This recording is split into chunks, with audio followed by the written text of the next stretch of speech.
The wind tore through the Kansas territory like a banshee scream, slicing across the open prairie and shaking the brittle bones of a world half dead from winter. Snow drifted against the sides of the lone rider's coat, clinging to the edges like ghosts that wouldn't let go. His name was Bo Stratton. At 47, he rode not for company or profit, but necessity, and perhaps, in some hollow part of him, for the hope that the world might still surprise him. He guided his mare through the icy terrain toward a trading post that barely passed for a settlement. 3 cabins, a saloon, a livery, and a general store built with the precision of drunk carpenters. He came here once a month to trade hides, keep his land charter fresh, and hear things beyond the whisper pines that surrounded his isolated ranch. That day, though, he heard something he hadn't expected. A sharp cry rose above the murmur of townsfolk and snapping wind. A crowd had gathered near the store's porch, their eyes fixed on a wild scene. At the center stood a woman, gaunt, red-faced, hair pulled tight like a noose behind her head. She gripped the wrist of a younger woman, dragging her forward with a cruel jerk. "She's yours for $75, the older woman barked, raising her daughter's arm like an auctioneer at a cattle sale. Bo paused, watching from the edge of the crowd. The girl, no, she couldn't have been more than 19, stared at the ground. Her coat was too thin, shoes nearly worn through, her face streaked with windburn, and her belly rounded beneath the threadbare wool. Pregnant, 5, maybe 6 months, maybe more. The crowd didn't recoil. If anything, they leaned in. A man with a greasy beard shouted, "50, and I ain't paying extra if the brat comes out ugly." Laughter, the kind that didn't just scratch the surface, but carve into the soul of the place. Bo's hand stayed by his side, not near his holster, just close. His jaw tightened, and he said nothing. The girl's eyes flickered, just once, a flash of pleading in the direction of the man who had not laughed. She didn't know who he was, but he hadn't sneered. The bidding rose. 60, 65. A brute of a man in a fur coat lifted his hat, grinning. 80, final. The girl whimpered. "That's what I'm talking about," the mother barked, grinning with 2 yellow teeth. "Sold." She shoved the girl toward the man, who caught her by the arm, fingers like shackles. And that's when Bo's voice broke the winter. 90. The crowd went quiet. The man turned, not angry yet, just curious. "What's that, old man?" Bo swung off his horse and stepped forward, his boots crunching over packed ice. "I'll pay 90, he said again, then pulled out a worn leather pouch, untying the knot with hands that didn't shake, despite the cold. The brute squinted. "You got a ranch, yeah? What you want her for?" "Can't cook, I bet." "Too late for that." Bo didn't answer. He held out the pouch. The girl didn't move. Her eyes darted between them, disbelieving. The mother, indifferent to the exchange, shrugged. "Don't care who takes her, so long as the money's good." Bo walked up and dropped the pouch into her cracked, callous hand. She didn't even count it, just tucked it into her coat like a dog hiding bones. "You got yourself a deal," she said, and walked off without a backward glance. The brute glared, but Bo didn't meet his eyes. "She's bought," he said flatly. "It's done." Grumbling, the man stomped off, muttering about old fools and their guilt. The girl didn't move until Bo offered a hand. Not to shake, not to command, just open. She stared at it, then took it, that night. The cabin felt warmer than usual, though the fire was weak and the roof still groaned under the weight of frost. Bo set the stew pot over the hearth, chopped kindling, and handed the girl a blanket. She hadn't said a word since the ride. Her hands trembled as she held the tin cup he offered, filled with weak tea and a splash of molasses for color. He didn't press her, didn't ask her name. Names came later. If they were earned, she barely touched the stew, but she kept the blanket tight around her, shivering despite the warmth. Bo cleared his throat. "You're safe now." No reply. He watched her for a long moment, then returned to his chair near the fire. The storm outside grew worse, howling as if the earth was grieving something. By morning, she hadn't moved from the corner of the cabin, and her boots were still damp from snow. Bo knelt by the hearth, stoking embers, glancing toward her occasionally. "You can have the bed," he said. "It's warmer." She finally spoke, barely a whisper. "Why'd you do it?" Bo paused, staring at the flames. "I had the money." "That's not what I meant." He didn't look at her. Didn't sit right, what they were doing. The girl shifted, her blanket falling back just enough to reveal the small curve of her stomach. She ran her hand across it, like it was a wound.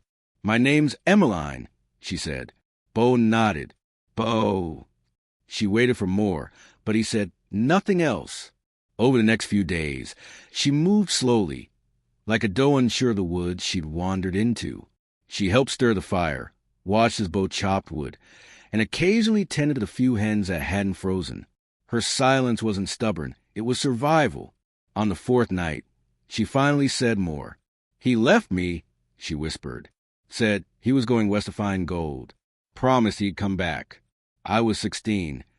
Bo," sitting near the window, kept sharpening a blade, but listened. "My ma blamed me. Said I brought shame. Said I ate too much. One day," she stopped talking. "Then she started hitting. Bo didn't flinch. And then she sold you. I thought she'd kill me first." He nodded once.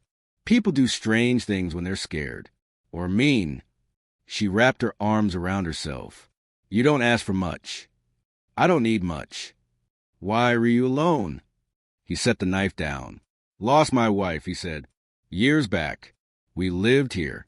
Just us. Tried to have a child, but..." He didn't finish. "I'm sorry," she said softly. He looked at her then. For the first time, not as someone he'd saved, but someone who understood what was broken and still chose to stay.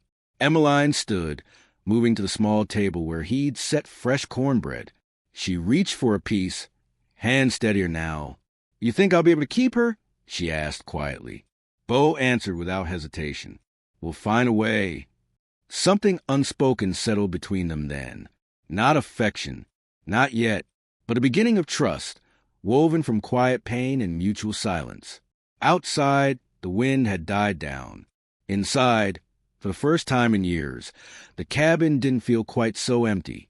Spring crept in like an apology, hesitant and quiet, with patches of thawed earth showing through the snow and timid sunlight stretching across the prairie like a cautious hand.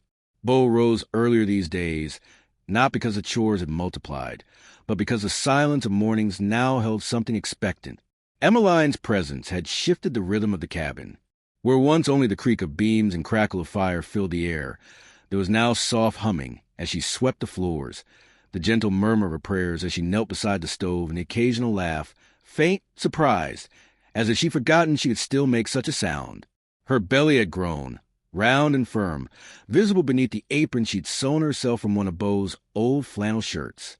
She moved with care, but didn't shy from work. When he offered to chop all the firewood alone, she insisted on stacking it. When he saddled the mule, she filled the water buckets. She never asked to be spared, and he never offered again. Still, the change hadn't come easy. Bo was a man molded by solitude. His kindness had been a quiet one, practical, restrained, but the girl's presence chipped at the armor he'd worn for years. One night, as she struggled to lower herself onto the stool by the hearth, he reached for her elbow, steadying her without a word. Her eyes met his, surprised at the contact. Then, without needing explanation, she nodded. "Thank you." The storms had stopped, but the wind still carried whispers of things unfinished. One such whisper arrived late one evening in the form of a rider, mud-caked and narrow-eyed, wearing a deputy star that gleamed beneath the dusk light. Bo stepped onto the porch, one hand resting near the doorframe where he'd once mounted a rifle, now removed. The deputy didn't dismount. "Evening. I'm looking for a girl named Emmeline Ryder." Bo didn't blink. "Why?" Word came from Junction. Seems someone's looking to collect her. Her ma's filed charges of theft. Says the girl ran off with some of her property. Claims the pregnancy's a result of a stolen union. Bo's jaw set. That woman sold her own daughter like a cow. Not what she told the court. "She's lying." The deputy shrugged. "Ain't my place to judge. I'm just sent to bring the girl back. There'll be a hearing. She can speak her piece then. From behind the curtain, Emmeline watched, eyes wide and lips parted. Her hands clutched the edge of the fabric, knuckles white. Bo stepped down, slowly. You think dragging a pregnant girl over 2 counties in a wagon's gonna serve justice? She's wanted for questioning. That's all. She's not going anywhere. The deputy's hand drifted toward his belt, not threatening, just reminding. That ain't your call. Emmeline stepped out before Bo could say more. Her voice was steady. If I go, will they listen? The deputy tilted his head. Don't know. Depends on who's doing the listening. She looked at Bo. I'm tired of hiding. He didn't speak, just stared, his eyes dark with the weight of unspoken warnings. I won't go back to her, Emmeline continued, but I'll tell the truth. Let them hear it. Bo looked to the deputy. She stays one more night. You ride back tomorrow with her. I'll see to it. The man hesitated, then gave a slow nod. Morning, at sunup. He rode off, leaving dust in his wake. That night, the fire barely flickered. Emmeline sat in Bo's chair, legs tucked beneath her, eyes staring at nothing. I won't let them take her, she said, hand on her belly. I'll say what happened. I'll make them see. Bo sat across from her, silent for a long moment. They won't want to listen, he said. Not to a girl with no husband and a child on the way. Not in a town run by men who drink with her mother. She nodded. I know. He leaned forward. Then don't go. I have to. I need them to know what she did. Even if they don't believe me, I'll have said it. He exhaled slowly, then reached behind him, pulling a leather satchel from beneath the hearth. He opened it, revealing a faded photograph, folded letters, and beneath it all, a thin, rusted wedding band. My wife, she said, before she passed. Emmeline looked at the ring, then at him, confused. If you wear it, you're not alone. No one can make you leave without cause. Not with a husband willing to speak for you. Her breath caught. Bo, I'm not asking anything of you. No promises. Just a name they'll respect. She hesitated. You do that. For you, for the child, for what's right. The ring was cool in her palm. She slipped it on. It hung loose on her finger, but held the weight of something sacred. The next morning, as dawn cracked the horizon, Emmeline stepped onto the porch wearing a clean dress and Bo's wife's coat, cinched carefully above her swollen belly. Her hair was braided neatly down her back. The deputy waited with a second horse and a wagon behind him. Bo helped her up without a word. Before she left, she turned. I'll be back, she said, with the truth. He gave a slight nod. I'll be waiting. The journey to Junction took 3 days. The courtroom was small, lit by high windows and lined with wooden pews. Her mother sat near the front, smug, her story rehearsed and ready. Emmeline stood alone. She told them everything. About the man who left her, the mother who turned cruel, the night she was sold. She spoke clearly, voice shaking only once. When she said Bo's name, he didn't buy me, she said. He saved me. Her words didn't change the judge's stare. The law was a hard beast, slow to mercy. But something in her voice silenced the whispers in the gallery. Her truth settled like dust over the room. In the end, the court ruled no charges would be pressed. Her mother was warned. Nothing more. Emmeline didn't cry. She just asked to go home. When the wagon returned, Bo was repairing the front fence. He looked up as she stepped down, slower now, wearier, but her eyes met his with the strength of someone who had walked into a storm and come back whole. He didn't speak. Neither did she. Instead, she walked up to him, took his hand, and placed it gently on her stomach. The child kicked. His breath caught. For a moment, the prairie didn't feel so empty. The weeks that followed were the kind that made a man believe in second chances. The frost left the soil for good, and Bo planted again, corn, beans, and squash like his father once had, with Emmeline beside him on the porch each evening, rubbing her belly in slow, absent circles as she hummed lullabies to the child still curled within her. Bo spoke more now, though not much. He'd never been a man of long sentences, but with Emmeline, words didn't need length, just honesty. They shared coffee in the mornings, split chores by instinct, and left silences unbroken when they were comfortable. She read aloud, sometimes from a book she found in the cellar, the kind with fraying edges and names scribbled in faded ink across the cover. Her voice, soft but sure, filled the cabin with something new. Hope. Still, the peace was fragile. It clung to the land like spring mist, vulnerable to the winds of change. And it came, inevitably, in the form of boot tracks. Bo noticed them one morning, just past the stream, a set of fresh imprints too large for any animal, leading up the ridge, stopping at the tree line, watching, waiting. He didn't mention it to Emmeline, but that night, he left the lamp burning longer than usual and kept his rifle close. She sensed it anyway. "You saw something," she said as she folded linens by the fire. "Just prints," he replied. "Footprints." He nodded once. "Not settlers. The kind that stay low, move quiet. Bandits." He hesitated. "Maybe scouts. Maybe worse." She swallowed hard, then turned back to fire. "Should we leave?" Bo shook his head. "They'll expect that. Besides, where will we go?" She didn't answer. The question didn't need one. The next day, while Bo mended the fence, a rustling in the trees caught his attention. Not animal, not wind. He reached slowly for his rifle, but didn't lift it. Out stepped a man.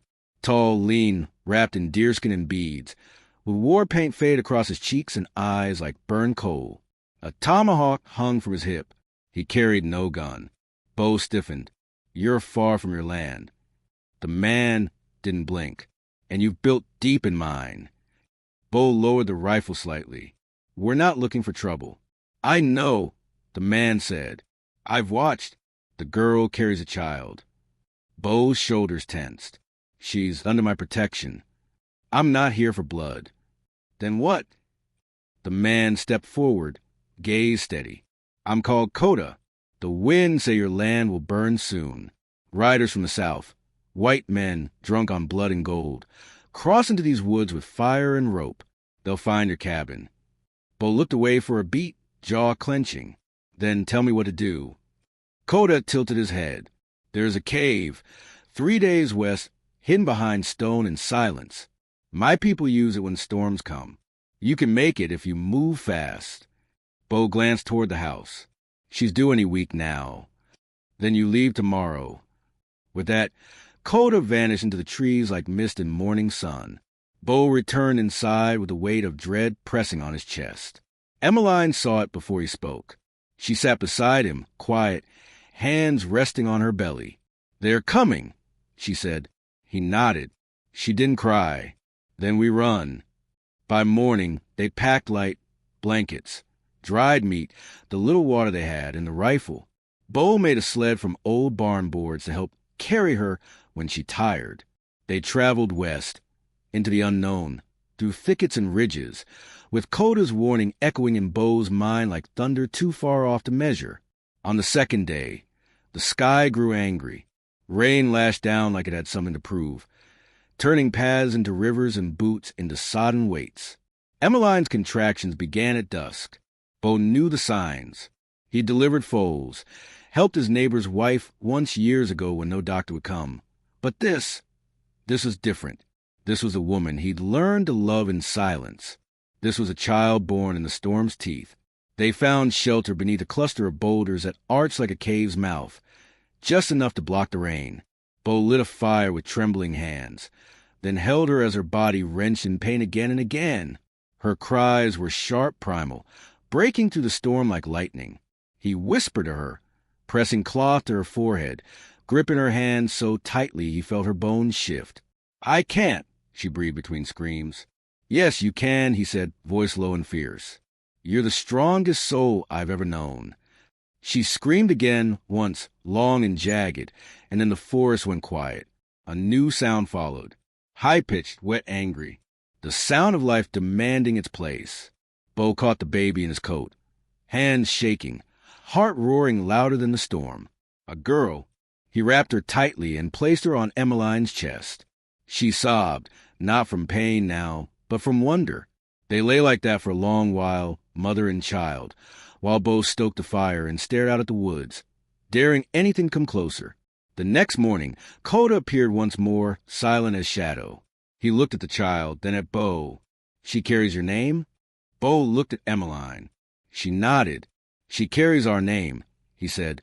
Coda gave a rare smile, then pointed westward. "The cave is near. You're safe." Days later, as they rested within the cave's stone cradle, Bo wrote a letter by firelight. He wrote to no one and everyone. To the land that gave and took, to the wife he'd lost and the daughter now sleeping by his side. He wrote of love not found in passion, but in protection, in small kindnesses and quiet promises, of how Emmeline had taught him to believe again, how a girl sold into silence gave birth to a voice louder than fear. And when the smoke finally cleared and the riders passed without finding them, they returned to the cabin, not as strangers surviving together, but as a family built from ruin. The prairie bloomed that year like never before. And Bo, once the loneliest rancher in 3 counties, found what he'd waited for his whole life, not in gold or land, but in the eyes of a woman who'd lost everything and a daughter who had it all before her. Their story, like so many out here, wasn't one of perfection. It was one of survival, of choosing to stay, of building something real in the shadow of what had been broken. And that was the miracle. If you felt the weight of the story, if it stirred something in you, remember to like, share, and subscribe. These frontier tales remind us that even in the hardest times, courage and kindness carve the path forward. Tell us in the comments, what would you have done in Bo's boots? Until next time, stay wild, stay brave. It looks like the story structure we planned only has 3 sections, each under 1,300 words, totaling the 4,000-word script you requested. The narrative is designed to reach a powerful conclusion in Section 3, wrapping up the character arcs and central conflicts with a bittersweet but meaningful resolution. If you want, I can help you create an additional section 4 as an epilogue or an extended reflective moment to deepen the story's emotional impact or set up a sequel or follow-up story. Would you like me to proceed with that? Or would you prefer I revise or enhance one of the existing sections? Let me know how you'd like to continue.